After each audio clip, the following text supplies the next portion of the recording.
Welcome to the Solemn Vanguard channel. Today we had another stream and this time we had a ban list. Now personally I did no prediction because I was like, what are they even gonna hit? And so now we realized they hit nothing. They just brought back some old friends. Before we get into the video, be aware that Black Friday 2020 will get you 20% off anything on the Zero Damage Gaming store. So if you're still looking for a sweet playmat, go pick that up right now. We never do discounts bigger than that, so this is your best chance. It's only standard hits. We have our Shirayuki, which is now unrestricted. If you're a Murakumo fan, this might be pretty good for you. This might actually make Yasuye a bunch better. Will it automatically make it as good as Gurgit? I don't think so, but who knows? You can never really know. It's going to be interesting to see if people actually put that in. If it's worth it, we'll see. Overall, I definitely feel like that's a fair thing that's allowed to come back. I feel like for the longest time, Bushiroad was always very slow on unrestricting stuff. Like even to this day, there are things on the restricted list that really shouldn't be there anymore. But I don't know, they always felt, I guess, that, oh no, we can't bring anything back because who knows, it might re-break the format, we're afraid of the PR, maybe something like that. But they've always been very slow on that. Regardless, this time they were fast. So Shirayuki came back, I feel, right when she should be allowed to, and here we are. Then we got Dorian back in standard.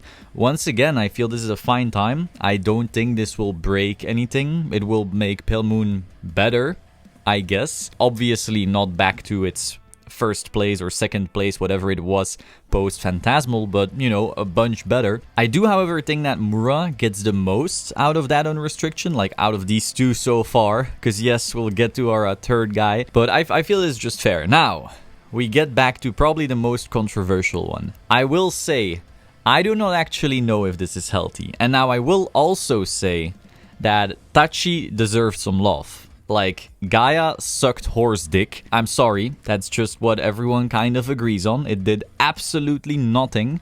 Even being like the newest clan right after Aeon, it just did nothing. Nothing whatsoever. Maybe it was overshadowed by Luard, maybe just no one wanted to give it a try. From what I read, heard, saw, I don't know, it just didn't do too hot. So the fact that Tachi got something back that potentially makes it good again is fair. Now, the issue, however, is that Anger Blader is still Anger Blader. So they can still, and maybe even more reliably now with the new support, open Exodia and kill you before you get to play the game. And it doesn't even matter what kind of power creep already happened or how much better other decks got, because if they open Exodia, it's over before you get to Raichu 3. No matter how much Bushiroad creeps, unless we see power creep defensively in grade 1 and 2, nothing changes about that, because you don't draw more cards on turn 1 and 2 yet, you don't get more shield on turn 1 and 2 yet, you don't push back more on turn 1 and 2 yet, you don't mass stop them from doing their thing on turn 1 and 2 yet. And so no matter what happened at the later grades, again, Luard and Gurgit are insane decks on turn 3 and 4, that doesn't change the fact that Anger Blader will relatively reliably go, hello, it's over, goodbye, scoop up. I don't know if that's healthy. Now, it's very possible that it is fair. Who knows? Maybe Anger Blader was unfair because back in the day, maybe 20% of the time you'd instantly die on turn 2, but then you'd not really instantly die the other 40% of the time. It's more so that they'd leave you so mortally bleeding that you would just scoop anyway. Maybe now that mortal bleeding isn't as bad anymore, because now on turn 3 other decks did get creeped up. I don't know about that, but overall I'm not sure if this is gonna be very healthy. I can definitely see a world where either you're a Gurgit deck that just scales into oblivion and becomes insane turn 3, 4 and so forth, or you play the Exodia deck where your opponent doesn't get to play the game. And even though that's more diverse than what some would say we have now, I don't know if it's more healthy than what we have now. Pretty conflicted there. I definitely think Tachi deserves some love, but I don't know if I like this kind of love. Let me know your thoughts on that in the comments down below, by the way. Some people may ask, why were there no Luard hits? Like, Luard was still great, right? Well, yeah, but Gurgit and the set after exists. That whole set felt very pushed for quite some players, especially golds, and so Luard's results just went down quite a bit. Obviously it's still a solid deck, but it's not the dominant force anymore. So then you ask yourself the question, well, why didn't Gurgit get hit? Like, there are tournaments where your top 4 is gold, gold, gold, gold. And then your top 8 is gold, gold, gold, gold, something else gold, something else gold. Like, it is an insanely powerful deck that is actually dominating the format. However, it is brand new. And PR-wise, I don't think Bushiroad wants to show that, hey, stores, you know how you got fucked over on Aeon within the main restriction? How about you also get fucked over on Gurgit now? Aeon was an awfully selling set. Then the set after didn't do too hot either, with Tavas, Lambros, Big Belly and so forth. Like, those cards are worth jack shit right now. It is the sad reality. So I don't think they could handle the PR pushback if they were to hit Gurgit right now, which is another set doing badly, like very closely on top of each other because of that. Like, be very aware that Gurgit is the set seller there. Sure, the other clans are good. Like, I am looking forward to Gabriel and Nociel. I love that clan. Not as much as Grand Blue, of course, but I love Angels, so I'm looking forward to that. But, you know, Gurgit is going to be the seller there. And if they hit that so quickly, yet again, you know, that's going to be a PR disaster, I feel, especially for the trust and the loyalty of the stores. So that's my opinion as to why they didn't hit that.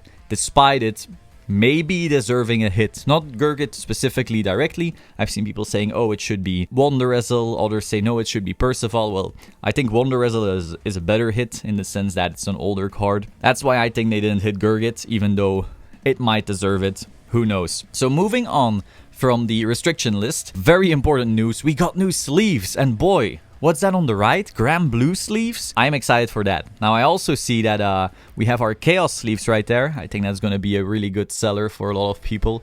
Many people have been waiting for Chaos, so yeah, I'm excited for the Grand Blue sleeves, but I understand that Chaos sleeves are something more people are looking forward to. Finally, we had one card reveal. We had Perfect Performance Ange. When people saw she's coming back, they thought, oh, this will be the end of the world. This will be so broken, just like last time. Well, in my opinion, no. I think it's pretty fair. So we'll get to the skill right now. Alt 1V when it attacks a Vanguard, cost Counterblast 1. Choose any number of normal units on any player's rears and return them to hand. Activate all of the effects below according to the number of cards returned. 2 or more, this unit gets power plus 10k. Okay, whatever. 3 or more, get an imaginary gift force. 4 or more, search your deck for up to 1 unit card, call it to R and shuffle your deck. Just doesn't sound crazy, right? Like, at a surface level, you're not healing and getting extra Excel and endlessly scaling power and like all the other crazy stuff that we've seen from other Bermuda units so far. I think people will be happy to see that this is not a game-breaking card on surface level. Like, who knows what else they'll get. But so let's go over that. The first skill just gives her power. That just means you're not forced to put your force markers on Vanguard, which means your rears will be bigger. Solid. 3 or more, get an imaginary gift force. Okay, so we have once again another force deck that is stacking more force gifts. Wow, this is very original.